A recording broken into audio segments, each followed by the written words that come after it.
අපි මොන මොන තරාතිරමේ මොන මොන මට්ටමේ හිටියත් පින්නතුනේ අපි ජරාවට පත් වෙන උදවියනේ. මොන මට්ටමේ හිටියත් ඔය සමහරව ඉන්නවනේ අර මැරෙන්නේ නැහැ කියලා හිතාගෙන ජීවත් වෙනවා. සමහරව ඉන්නවා අපිට සල්ලි තියනකොට ධනෙ දේපල තියනකොට ඔය පාදුක්කෙත් අර චණ්ඩි ඉන්නවද නැහැ.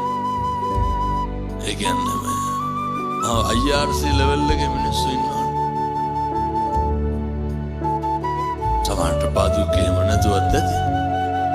මම ඔය කියන්නේ අර ධනයෙන් බලයෙන් තමන්ගේ සෑම දෙයකින්ම උද්දාමයට පත් වෙලා ඉන්න උදවියට මේ මනුස්ස ජීවිතය කියලා කියන්නේ පින්නතුනි මේ මහා ජරා ගොඩක් අපිටවත් පාලනය කරගන්න බැරි මේ අවයව ටිකක් අපිට ලැබිලා තියෙන අපිට පුළුවන් ද අපේ කොණ්ඩේවත් පාලනය කරන්න පුළුවන් අපිට අපේ දත් ටික පාලනය කරන්න පුළුවන් කියන්න බලන්න මොකක්ද අපිට අපේ ශරීරය පාලනය කරන්න පුළුවන් මොකක්ද අපිට මේන්ටේන් කරන්න පුළුවන් අපේ පාලනයෙන් තොර වෙච්ච අපිට අපේ ශරීරයවත් පාලනය කරගන්න බැරි කොට මොකක්ද අපි පිරිමහන්න හදන වෛරය මොකක්ද අපි පිරිමහන්න හදන එදිරිවාදීකම වෙනතුනි මේ සෑම කෙනෙකුටම ඉන්න පුළුවන් ඉත්වල පැලවෙච්ච ඔය තරහකාරයෝ ඉන්න පුළුවන් මම මේ කියන්නේ 2026 වෙන්න ඕන දෙයක් මේ සෑම කෙනෙකුගේම හිත්වල ඉන්න පුළුවන් ඔය මිනිස්සු කියනවා නේද කාට කෙරුවත් ඔබට කරන්නේ නැහැ කියලා කාට කෙරුවත් අහවලාට කරන්නේ නැහැ කියලා සත්පුරුෂ පින්නතුනි මතක තියාගන්න 2026 අවුරුද්ද කියලා කියන්නේ ජන්මාන්තර වෛරක්කාරයෝ නැති වෙන්න ඕනේ අවුරුද්ද. ඒ වෛරක්කාරයෝ අම්මා තාත්තා වෙන්න පුළුවන්, බිරිඳ වෙන්න පුළුවන්, දරුවෝ වෙන්න පුළුවන්, ස්වාමියා වෙන්න පුළුවන්, යාළුවෝ, මිත්‍රයෝ, හතුරෝ එකට හිටපු මිනිස්සු ඕන කෙනෙක් වෙන්න පුළුවන්. මම කියන්නේ ඕක නවත්තලා දාන්න. අපිට පුළුවන් වෙන්න ඕන උදේ පාන්දර නැගිට්ටාම හිතේ ඉන්න මම දැන් ඔය කියනකොට මොක කල්පනා කරන්නකො දන්න කාලේ ඉඳන් අපේ හතුරු ඇති දන්න කාලේ ඉඳන් අපේ වෛරක්කාරයෝ ඇති අද හැන්දෑවේ ඉඳන් ඕක නවත්තලා දාන්න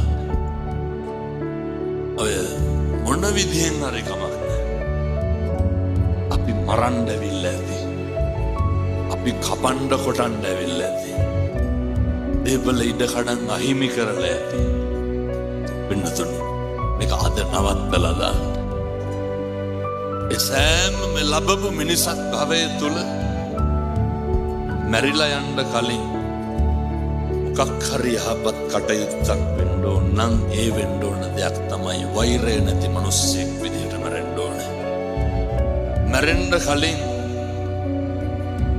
රහව නැති කරපු මිනිස්සෙක් විදිහට මැරෙන්න ඕන අද කොහොම හිටගෙන බණ අහන්න ආපු අපි ඔය මං පින්නතුනේ දැන් දවස් දෙකකට තුනකට විතර කලින් මැලේසියාවේ සිංගප්පූරුවේ ධර්ම දේශනා කීපයකට වැඩම කරලා මං සාමාන්‍යයෙන් ගියපුවාම යනවා ඔය රෝහල් වල ඉන්න ලංකාවේ උදවියට පිරිත් ටිකක් කියලා පින්නතුනේ මේ කෝටිපති ප්‍රකෝටිපති මිනිස්සු ඇත්තන්ට දේශනා කරන්නේ අපිට වෙන දේ වෙන්න තියෙන දේ. කෝටි ගණන් සල්ලි තියෙන මිනිස්සු. එන්නතනේ අර නහයට බටයක් ගහගෙන අර පොඩි පුනීලයක් පැත්තකින් තියාගෙන ඉන්නවා. ඕක අපිට වෙන්නේ නැද්ද? මේක අපිට වෙනවා.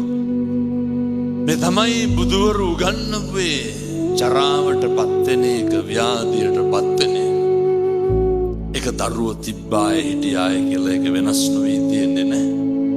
මේ ජීවිතය අපි කැමැත්තෙන් කරන හැම එකක්ම නවත්තන්න වෙන දවසක් එනවා. එතකොට පින්නතුනේ අද උදේ කාලේ ඉඳන් බණ අහන්න මේ ග්‍රවුන්ඩ් එකට දුවගෙන ඉන්න ඇති. අවුවේ ඉන්න ඇති. හරි මහන්සියෙන් ඉන්න ඇති. ඔය ඕක හැමදාම තියෙන්නේ නැහැ. දවසක් එනවා පින්නතුනි අපිට කවුරු හරි උස්සගෙන එන්න වෙනවා බණ අහන්න. ජීවිතේ දවසක් සල්ලි තිබ්බාය කියලා ඔක නැති වෙනවද? දරුවෝ හිටියාය කියලා මේ මට මම නැති වෙන මස් ගොඩක් හම්බෙලා තියෙනවා.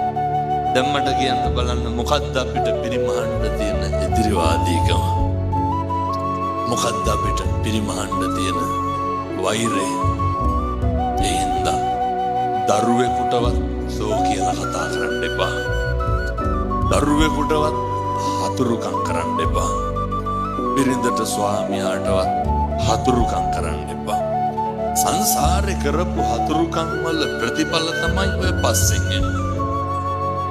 සංසාරේ කරපු වෛර පිරිමහන එක තමයි ඔය දැන් කරන්නේ. මට කියන්න බලන්න වෙනතුනේ ඔය වෛරක්කාරයෝ උපදින්නේ ලං වෙලාද ඈත් වෙලාද? වෛරක්කාරයෝ උපදින්නේ ලං වෙලා වෙනතුනේ. ඔය දැන් බලන්න කවුද ලං වෙලා ඉන්නේ කියලා. මේ ජීවිතේ පීඩාවට පත්තුනොත් පත්තෙන් සමහර අම්මලා කියනව නේද දරුවන්ට තොපි අපේ පෙර හතුරුද කොහෙද කියලා. සමහර දරුවෝ කියනවා හාමුදුරුවනේ මේ ලෝකෙ පෙන්නන්නම බැරි කෙනා අම්මයි තාත්තයි. සමහර දරුවෝ වැඩිපුරම කුණුහරුපෙන් බැනුම් අහලා තියෙන අම්මගෙනුයි තාත්තගෙනුයි. ඔය මරණ තරමක් මරන්නේ අඳුරන්නේ නැති මිනිස්සුද එකට හිටපු මිනිස්සුද? එකටම හිටපු මිනිස්සු. වැඩිපුරම ෂොට් එක දෙන්නේ කවුද? එකටම හිටපු මිනිස්සු. වෛරක්කාරයෝ එහෙම තමයි. දැන් අපි මොකද කරන්න ඕනේ? අපි ගැන වැඩිපුරම කේලම් කියලා ගතු කියලා දෙන්නේ කවුද? අඳුරන්නේ නැති උන්ද අඳුරන්නේ උන්ද? අඳුරන්නේ මිනිස්සු. හතුරු එහෙම තමයි. අපිට ඊර්ෂ්‍යා කරන්නේ අඳුරන්නේ නැති මිනිස්සුද අඳුරන මිනිස්සු? වෙනතුනේ අපිට ඊර්ෂ්‍යා කරන්නේ අපේ සමකාලීනයෝ. අපි අය මෙහි ඉඳගෙන බිල් ගේට්ස් ඊර්ෂ්‍යා කරනවා නෑ. එයාර අපිට ඊර්ෂ්‍යා කරන්නේ අපේ පැලැන්තිය කෙනෙක්. ඒ මනුස්සට එහෙම තමයි. ඒ හින්දා දැන් පොඩි හරි වෛරක්කාරයෙක් ඉන්නවනම් ඒ වෛරක්කාරයා නැති කරගන්නයි වෙලා. දැන් මේ අම්මලා තාත්තලා හිතන්නේ ලබන ආත්මේ කවුරු වෙලා උපදී කියලා. එහෙම සැකයක්වත් නැද්ද?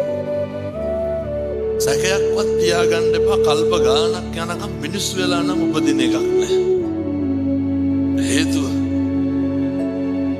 වෙනසනේ බුදුවරු උගන්වනවනේ මේ මනුෂ්‍ය ආත්ම භාවයක් ලබන එක දුර්ලභයි. දුර්ලභ වෙලා හරි ලැබපු මනුෂ්‍ය ආත්ම භාවයෙන් තුලින් කරන්න ඕනේ පින්නතුනේ. වෙලා තියෙන අකුසල කර්ම යට කරලා කුසල ධර්මයන් නිස්මතු කරගන්න එක.